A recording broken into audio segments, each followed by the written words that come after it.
I grew up in Rastatt, a small town near Baden-Baden in Germany.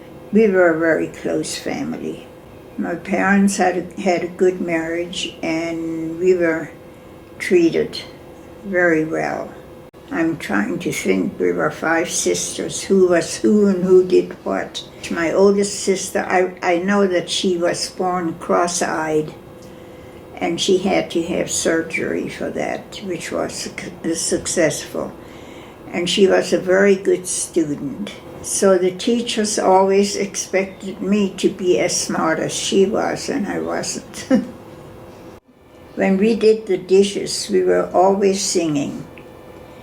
And I don't remember the songs as well, but when I talk to my sister in Israel, she'll sing it to me, the German songs over the phone.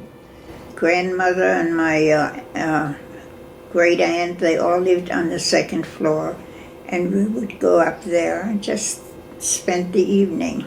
My father was in World War I for the whole 4 years. And I remember so vividly, we had shutters on our windows. When he came home, someone knocked on the shutters, and here was my father. When we didn't behave, my mother would always say, "You just wait until Dad comes home, and I'm going to tell him." And she never did. I was nervous, as I said, until my dad came home, and she never told him. So when my children needed punishment, I did it, and they didn't have to worry until Dad came home. You know, things changed over the years with the Jews. My mother could see what was going to happen, and she said, "Let's get out of here."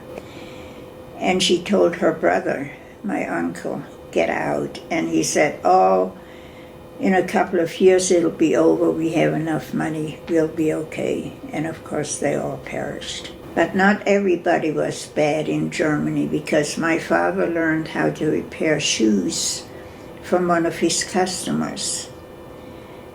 And then when they came to Palestine, it was under English mandate, and they needed their shoes repaired. So my father, they did very well. I got out in 35, they got out in 37. And they only allowed parents and 3 children, or 2 children. Anyway, one couldn't go, so she got on a children's transport. My father's cousin got me out of Germany. I worked in a garment factory in New York. I think it was on 7th Avenue, if I remember. And it was all piecework. And while I did 1, the gal next to me did 10. I met my husband in New York on a hike. My brother-in-law had been in the war, and they had relatives here in Denver. And we were still in Pennsylvania. We lived on a farm. And I milked the cows every morning and every evening and cleaned the barn. And we didn't want to stay back there by ourselves anymore. So we came here to Denver. And here I started teaching piano.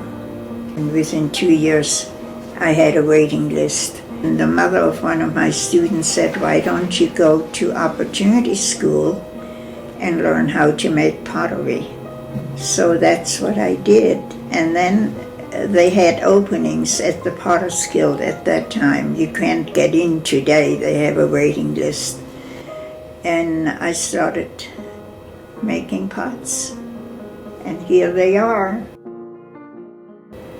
I had letters from my mother that I wished they got lost. She had a beautiful handwriting, and of course it was all in German script. And I had a friend, and I can't remember her name, but she had a friend in Palestine, and she went and she took movies of my mother and my father and brought them back. But it was a treat. And after more than 20 years, I finally went to Israel. By that time, it became Israel in 48. and I went to Israel.